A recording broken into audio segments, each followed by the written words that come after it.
habol sa akin. Basta isang linggo rin yung phobia ko yun eh. Pag may sumusunod sa akin na giraffe, parang feeling ko habulin ako. Kaya takot na takot. Pero yun, may mga attitude lang silang yan. Pwede kayo magpa-picture dun sa may kilid ni kasi 2 years old. Ito ang nanay niya yun, si Bea. Yung unang anak ni Bea, si Brian yun, yung sa doon. Sa apat na yun doon. Pili tayo dito bago tayo mag-zebra. Para may picture kayo sa outfit. Okay, may ilang picture. Dito ka lang, nakatayo.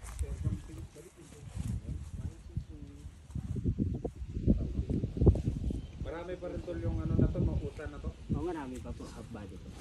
Joy, nako Joy, picture hantik kan Joy. Ano, bibis na yun, picture.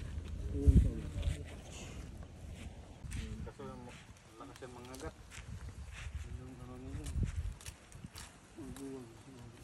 Ito yung zebra natin, ito yung family po ito. Sa one family po sila.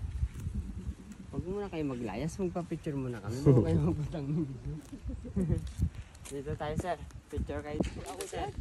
Hindi pa sila umaalis. Dito po kayo.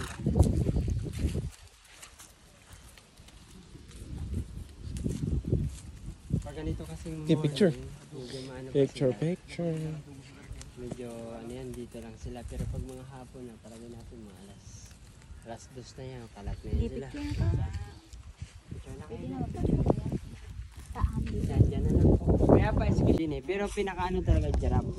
May pamatay talaga yan sila. Pag nasipa nila yan yung layon, pag bagsak, tatapak-tapakan niya pa yan nila yan. Sa lahat ng itong grupo na ito, may isa dito na salbahe. Yung isa na to. Yan talaga yung ugali niya. Yung kanina katulad sa iyo ma'am, nagtalikod yun, sisipain ko. Kaya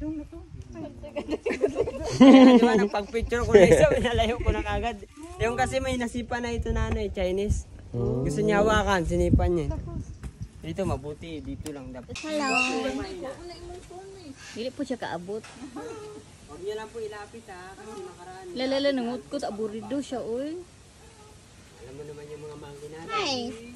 Medyo aggressive din yan, lalo na sa bata at babae. Na nabunit yan. Bari. Siya, galing sa mainland. Bari. Namilong yung bari magawa. Pero pag nirelease natin dito sa forest, Bari. may mga manggi kasi tayong wild. Di bari ka. Di bari baka. Kaya ito sinasanay muna, pag medyo okay na sila sa yung kapwa nila manggi dyan sa wild. Yan, bago i-release. Oh, ano man? Putig na. Bisaya kasi Bating kag naong. Wala ba tingnan naman? Bisaya ka, Tagalog. Nagwapa ko. Guwapa ka? Guwapa ka? Guwapa ka.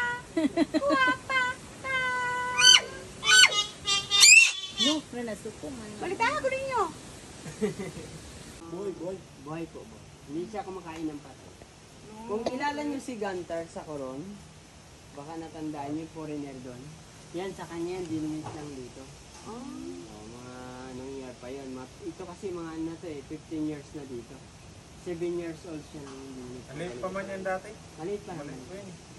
So, sa isang linggo, ilang Isang manok. Isang linggo. Isang linggo. Parang ano siya, 3 to 4 chicken naman. Hanggang nila. Kasi kung ano siya, bibigyan mo siya ng isa lang. Kahit baboy, or kambing, isang business sa isa. Kasi every month, bago siya nagpapalit. After magpalit, siguro mga 4 or 5 days or 1 week, bago yung kakain. Gutom na yun. Moving na yun. Kasi yung magalaw siya. Parang yan, hindi. Pag lalaki po, concave na mahaba ang buntot. Nasa buntot yung sex organ. Pag babae, flat lang na maigsi. Kaya siya concave, yung purpose for mating. Pero sa water, nag-minute. Yung mga lalaki, naka-steady lang minsan dyan sa tubig, yung babae sa taas, bago to pupunta kung ready for mating na siya. Mga 30 to 35 years lang yung lifespan. Ang taon na yan. Ito hindi namin alam kung ilang taon na kasi confiscated din siya noon ng Coast Guard bago sinurrender sa paano to sa DNR. Bago yung DNR binigay naman dito. Gusto niya hawakan? Hindi siya yung snapping turtle na nangangagat. Hawakan niyo. Guniti,